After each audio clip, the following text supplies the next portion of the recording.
नमस्कार, आपका बहुत स्वागत है। आपके साथ मैं हूं जैस्मिन शर्मा और यह है महासंग्राम 2024। आज का मुद्दा बेहद महत्वपूर्ण है। सुप्रीम कोर्ट ने हाल ही में अनुच्छेद 370 पर अपना महत्वपूर्ण फैसला सुनाया है और तभी से विपक्षी पार्टियां लगातार इसको लेकर मुखर हैं और आज अनुच्छेद 370 पर आए फैसले के खिलाफ सुप्रीम कोर्ट में पुनर्विचार याचिका दाखिल की गई है, जिससे एक बार फिर से धारा 370 का मुद्दा गर्मा गया है। ये याचिका नेशनल कॉन्फ्रेंस नेता और प्रमुख वकील मुजफ्फर इकबाल खान और अन्य ने दायर की है, जिसमें इन लोगों ने 11 दिसंबर को धारा 370 पर दिए गए फैसले को चुनौती दी है और शीर्ष अदालत से अनुच्छेद 370 पर अपने फैसले पर पुनर्विचार करने की अपील की गई है। कॉन्स्टिट्यूशन और हमारा कानून यहाँ पे इजाजत देता है कि अगर आपके लोग, आप खुद पिटिशनर्स किसी फैसले से मुतफिक नहीं है तो आप दोबारा सुप्रीम कोर्ट का दरवाजा खटखटा सकते हैं। और आज इसका आखिरी दिन था, 30 दिन के अंदर अंदर एक पिटिशन दायर करनी पड़ती है। सो हमने मुनासिब समझा कि नहीं, यहाँ पर आया जाए, दोबारा दस्तखत दी जाए और हमने आज ये पिटिशन फाइल कर दी है। जम्मू कश्मीर के अवाम ने ये बड़ी हम्बली सुप्रीम कोर्ट की जो जजमेंट थी दिसंबर 11 की, उससे इत्तेफाक जाहिर नहीं किया है और ये रिव्यू के लिए एक केस बनता है।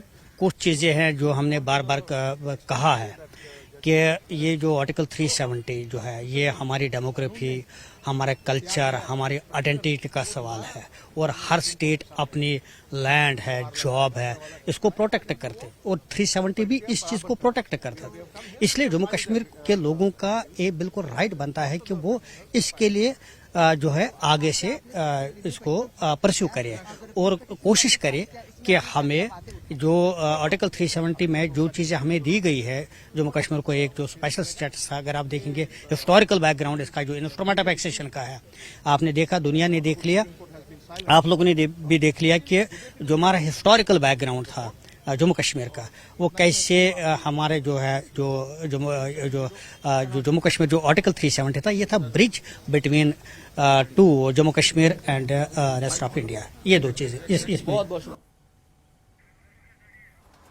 और इसी पर ज्यादा बातचीत के लिए हमारे साथ खास मेहमान जुड़े हैं।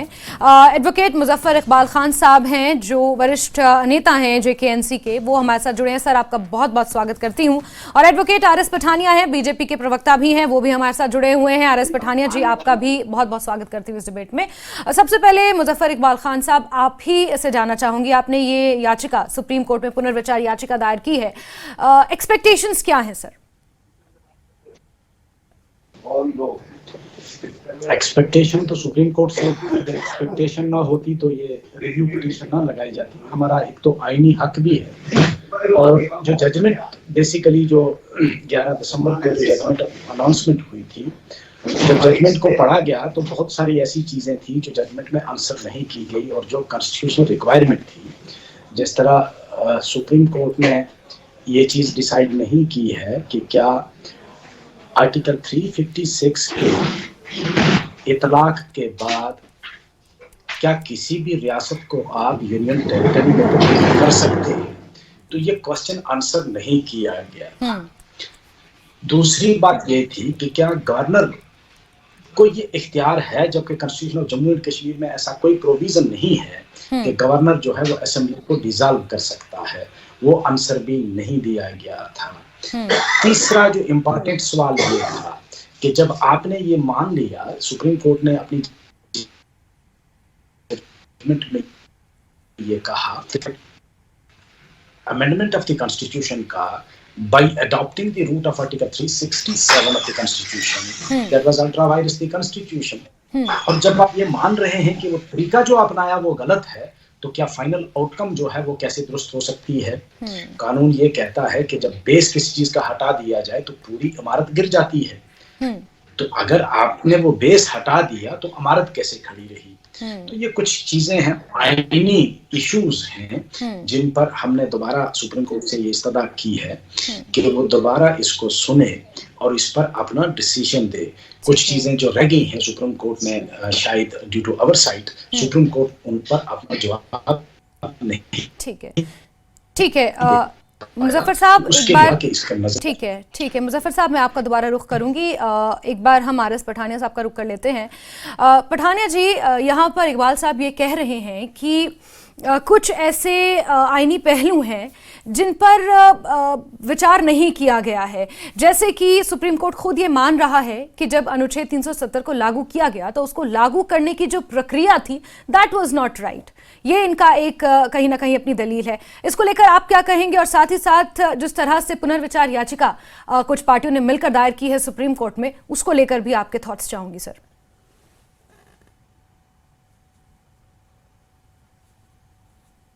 जी आरएस पठानिया जी, प्लीज आप अनम्यूट करेंगे तो हम तक आपकी आवाज पहुंचेगी। हाँ जी प्लीज, मेरे ख्याल से मेरा आवाज अब क्लियर है ना? जी जी बिल्कुल जी। सबसे पहले नमस्कार और आदाब आपको, जी। मुजफ्फर साहब को और जितने भी मित्र डायरेक्टली हमें इस लाइव में देख पा रहे हैं। जी, ये जितनी भी प्लीज, जितनी भी दलाइल मुजफ्फर साहब आज ले रहे हैं, ये सब सुप्रीम कोर्ट के सामने ये ऑलरेडी ले चुके हैं। अब रिव्यू पिटीशन, वो कहते हैं कि दिल को खुश रखने का गालिब है, ये भी ख्याल अच्छा है, लेकिन आपका दिल तो खुश रहेगा, लेकिन जनता जो है ये सब जानती है।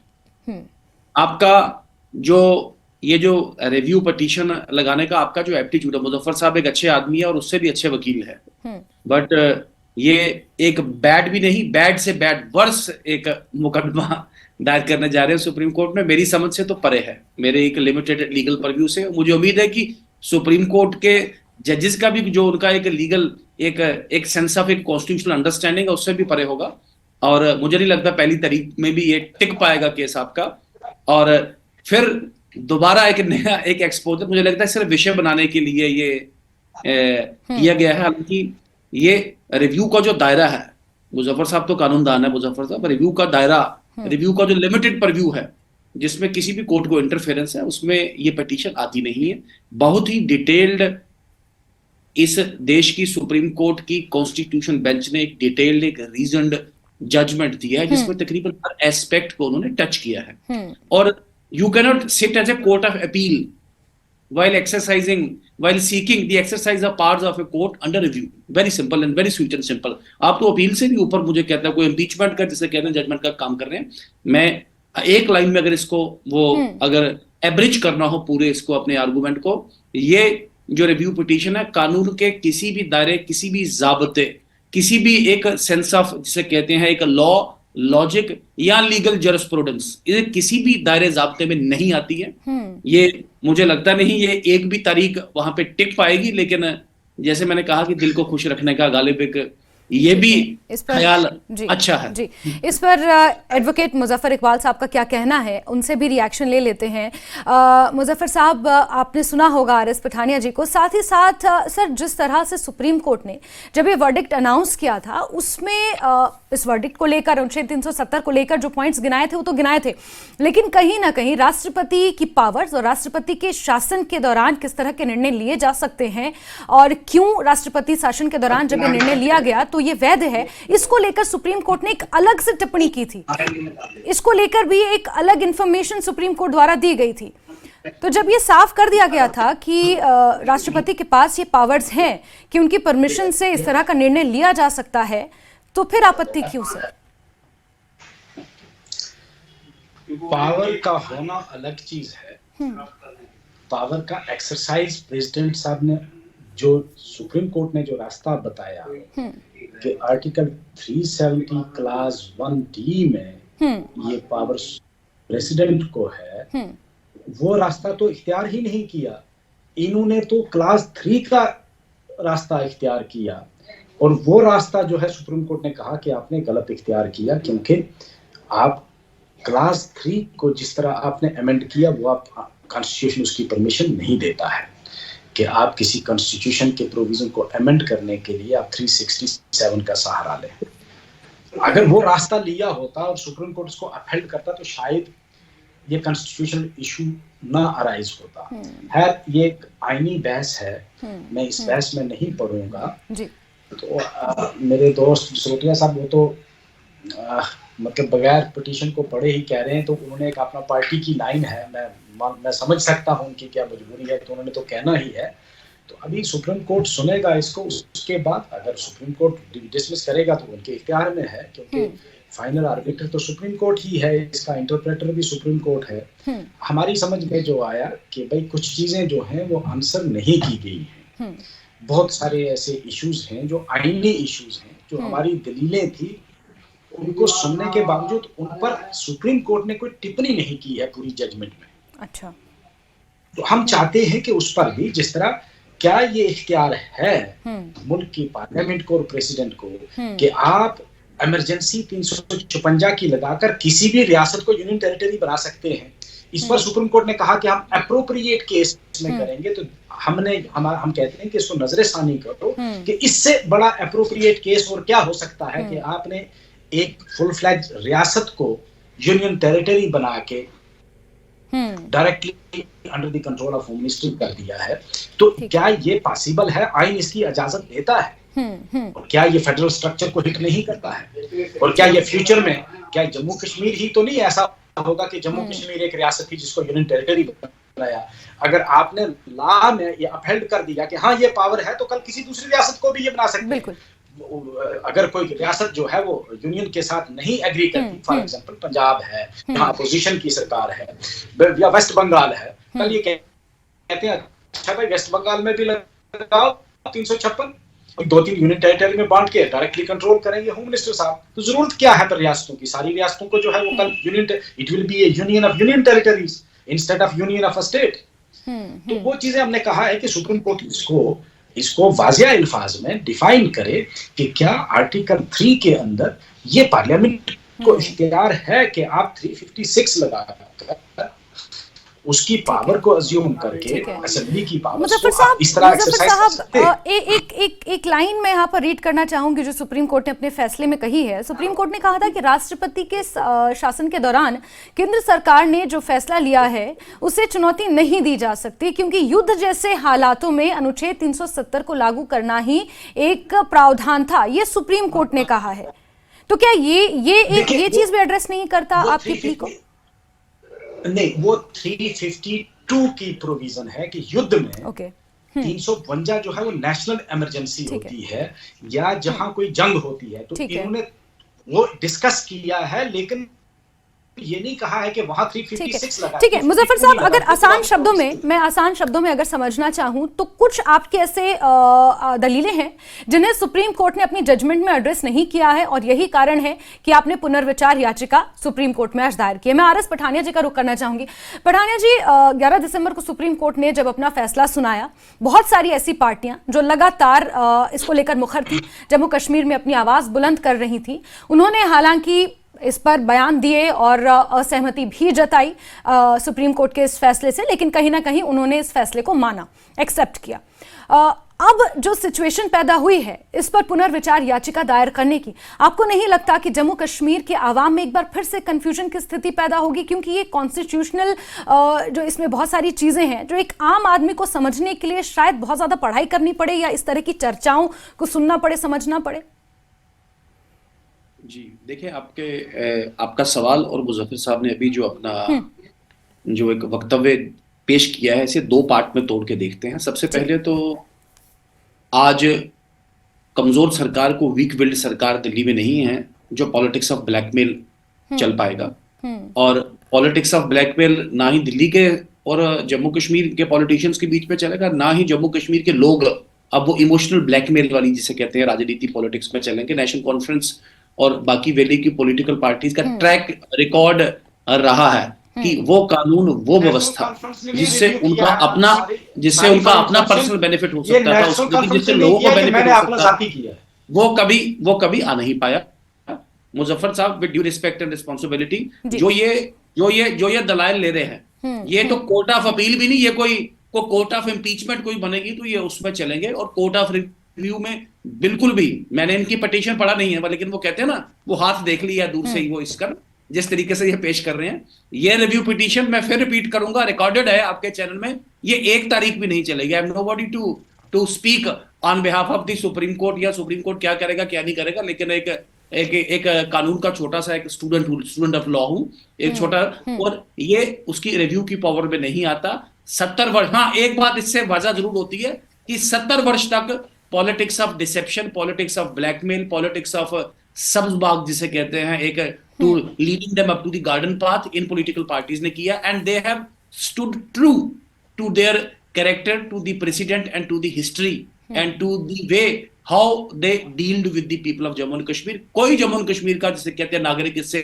कंफ्यूज नहीं होगा। मैं रिलायंस देना पाऊंगा, एक बहुत बड़े कानूनदान, एक मैं नाम नहीं लूंगा उनका, एक हाईकोर्ट से चीफ जस्टिस रिटायर हुए, उन्होंने 10 दिसंबर को अपना ट्वीट किया था कि धारा 370 का रिवोक होने का जो सर्टिफिकेट है वो कल इनको मिलेगा उसमें।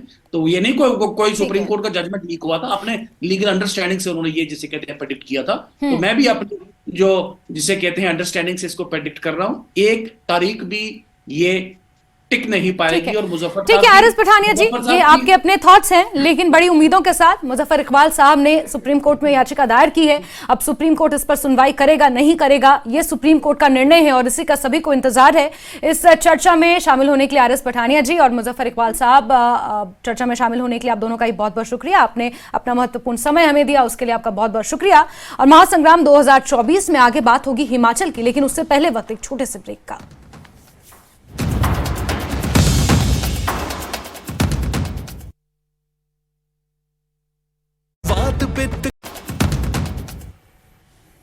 और ब्रेक के बाद आगे बढ़ते हैं। हिमाचल में मुख्यमंत्री सुखविंदर सिंह सुक्खू के प्रधान मीडिया सलाहकार ने प्रेस कॉन्फ्रेंस कर केंद्र सरकार और बीजेपी पर निशाना साधा है। उन्होंने हमला बोलते हुए कहा कि जिस समय कांग्रेस सरकार ने काम शुरू किया उस समय प्रदेश का खजाना खाली था, इसके बावजूद सरकार ने आपदा के समय सराहनीय काम किया, लेकिन केंद्र सरकार ने मदद नहीं की। और ये सवाल बीजेपी के सांसदों से लोकसभा चुनावों में हिमाचल की जनता भी पूछेगी कि आखिर मदद की जगह बीजेपी ने राजनीति क्यों की।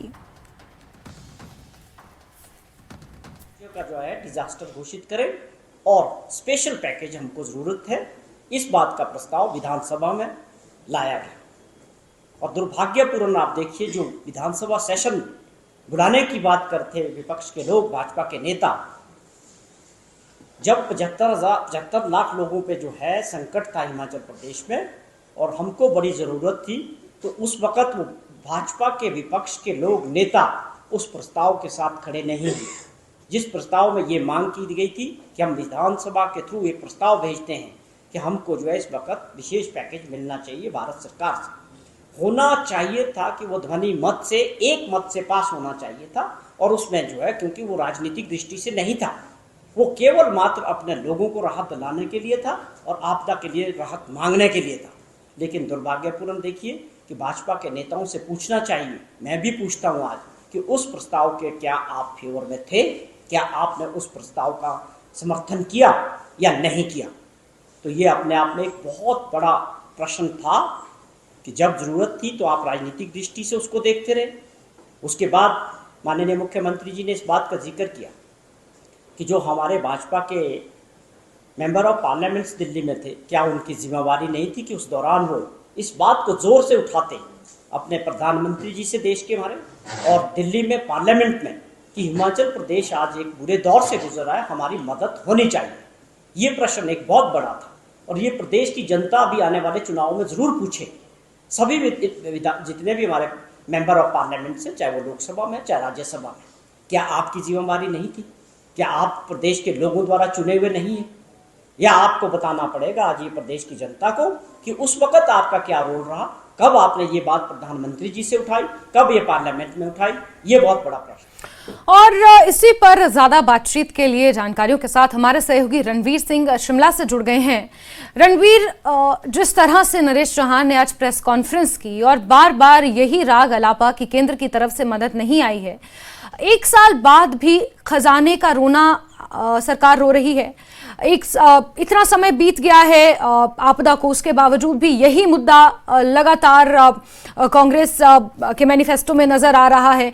क्यों ऐसा कांग्रेस की तरफ से नजर आ रहा है कि लोकसभा चुनाव के लिए वो अपनी जमीन तैयार कर रहे हैं? अगर सरकार कहीं काम कर भी रही है, अगर खजाना खाली है, उसके बावजूद भी सरकार ये दावा कर रही है कि हम काम कर रहे हैं, जनता के लिए आगे आ रहे हैं, तो अगर आप काम कर रहे हैं, आप राहत राशि वितरित कर रहे हैं जो आप ये क्लेम करते हैं कि आपने एकत्रित की है, तो फिर आपको इस तरह की प्रेस कॉन्फ्रेंस करने की क्या जरूरत है?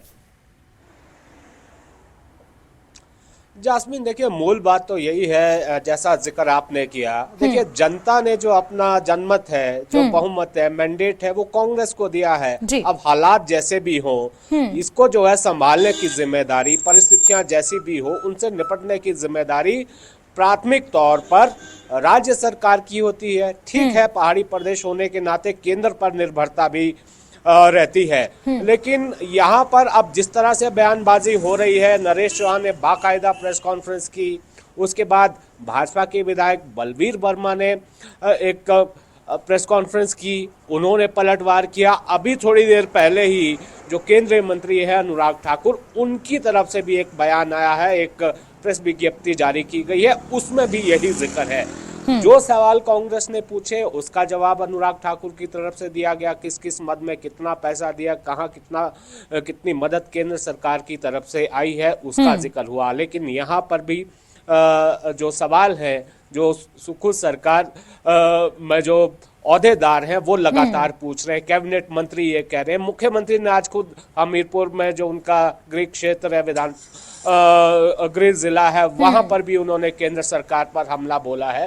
तो कुल मिलाकर इस को अगर हम देखें, इस बयानबाजी को, तो सीधे तौर पर ये माना जा सकता है कि ये विधानसभा, माफ कीजिएगा, लोकसभा चुनाव की तैयारी है। और लोकसभा चुनावों में हिमाचल में शायद ये हो सकता है कि ये आपदा सबसे बड़ा मुद्दा जो है बनकर उभरेगा, क्योंकि दोनों ही दलों के नेता लगातार इस बात का जिक्र कर रहे हैं आपदा में केंद्रीय मदद को लेकर, और राज्य सरकार ने आपदा के बाद जिन हालातों में काम किया। तो ये जाहिर सी बात है कि ये सियासत अब जो होनी है, जो लोकसभा चुनावों के मद्देनजर, वो इस पर होगी कि केंद्र की तरफ से मदद आई है या नहीं आई है। दोनों दल की तरफ से अपनी अपनी दलीलें यहाँ पर पेश की जा रही है। तो कुल मिलाकर ये जो संग्राम होना है, अब जैसे जैसे समय बीतता जा रहा है, लोकसभा चुनाव की घड़ियां जो है नजदीक आते जा रही हैं, तो इसी तरह की तल्खी ये और बढ़ती जाएगी, बयानबाजी भी बढ़ती जाएगी। ये आपदा में केंद्रीय मदद का जो मसला है, ये अब ऐसा लगता है कि ये प्रमुख मुद्दा हो सकता है लोकसभा चुनावों। बिल्कुल रणवीर, ऐसा प्रतीत हो रहा है, जिस तरह से बयान सामने आ रहे हैं, ऐसा प्रतीत हो रहा है कि कांग्रेस के ऊपर कहीं ना कहीं कोई प्रेशर है कि आप इस मुद्दे को भुनाएं, क्योंकि बाकी मुद्दे भी हैं प्रदेश में गिनाने के लिए। बीते सरकार की अगर आपको नाकामियां गिनानी है, आपको लगता है कि केंद्र सरकार की मदद आम जनता तक पर्याप्त मात्रा में नहीं पहुंची है, वो भी मुद्दे हैं। लेकिन ऐसा प्रतीत हो रहा है कि कांग्रेस के ऊपर एक प्रेशर है और बाकी मुद्दे कांग्रेस को समझ नहीं आ रहे कि लोकसभा चुनाव में किन मुद्दों के साथ उतरा जाए। तो हिमाचल प्रदेश में केंद्र से जो राहत आपदा का पैकेज आना था वो नहीं आया, और बार बार इसी मुद्दे को लेकर कांग्रेस चाहे प्रेस कॉन्फ्रेंस कर रही है या जनसभाओं में जाकर इसी मुद्दे को उठा रही है। इस तरह की सिचुएशन कांग्रेस की फिलहाल नजर आ रही है कि लोकसभा चुनाव के लिए माहौल बनाना है, तो केंद्र सरकार से जो मदद नहीं आई है उसको लेकर जन जन तक जाया जाए। जी हाँ, देखिए, अगर हम दोनों दलों को देखें तो भाजपा जो है जमीनी स्तर पर लोकसभा चुनाव की तैयारियों में जुटी हुई है। चुनावों के लिए किस तरह से पसीना बहाया जा रहा है, अगर आप अनुराग ठाकुर के दौरों को देखें, पिछले 1 महीने के अंदर ही अगर हम देखें, तो आप देखिए वो जमीन पर कितना है और कहाँ कहाँ वो जो है काम कर रहे हैं। जेपी नड्डा के दौरे हिमाचल में हुए हैं, लगातार नेता प्रतिपक्ष जगह जगह से घूम रहे हैं। उस लिहाज से हिमाचल में कांग्रेस की अगर हम बात करें, कांग्रेस की तैयारी उस हिसाब से दिख नहीं रही है। तो ये ऐसा हो सकता है कि जिस तरह के मुद्दे भाजपा की तरफ से उठाए जा रहे हैं, उनका जो जवाब है सीधे तौर पर यहाँ भले ही प्रेस कॉन्फ्रेंस के माध्यम से दिए जाएं। हालांकि मुख्यमंत्री दौरा कर रहे हैं, वहां पर भी ये बात हर उनके दौरे में ये बात उठती है। हमने मनाली में देखा, आपदा का जिक्र आया, उसके बाद वो अपने गृह जिला में गए, आपदा का जिक्र हुआ, केंद्रीय मदद का जिक्र हुआ। तो कुल मिलाकर यहाँ पर जो अब आने वाला जो समय है, दोनों दलों के समक्ष सबसे बड़ी चुनौती लोकसभा चुनाव है। इसलिए पूरी ताकत झोंकना चाहते हैं। तरीके दोनों के अलग अलग है कि कौन किस तरह से बिल्कुल बिल्कुल रणबीर, और जब चुनाव की बात होती है तो दो चीजें बेहद अहम, एक चेहरा और मुद्दे। कांग्रेस के पास इस वक्त लग रहा है ना कोई बड़ा चेहरा है और ना ही कोई ठोस मुद्दे जिनके आधार पर लोकसभा चुनाव में कांग्रेस प्रदेश में उतरेगी। रणबीर, बहरहाल ये आरोप प्रत्यारोप का सिलसिला जारी रहेगा, आप नजर बना के रखें। और हमारे साथ जुड़ने के लिए, इस चर्चा के लिए रणबीर आपका बहुत बहुत शुक्रिया। और इसी के साथ महासंग्राम 2024 में आज के लिए बस इतना ही, लेकिन न्यूज 18 JKLH पर खबरों का सिलसिला जारी है। आप लगातार बने रहिए हमारे साथ। नमस्कार।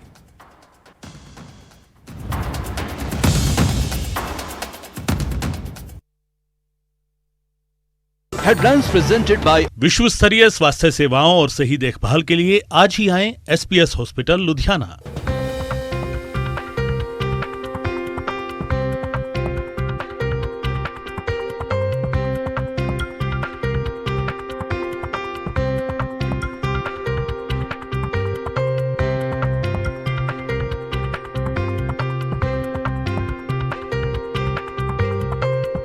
हेडलाइंस प्रेजेंटेड बाय विश्व स्तरीय स्वास्थ्य सेवाओं और सही देखभाल के लिए आज ही आएं SPS hospital Ludhiana. New and advanced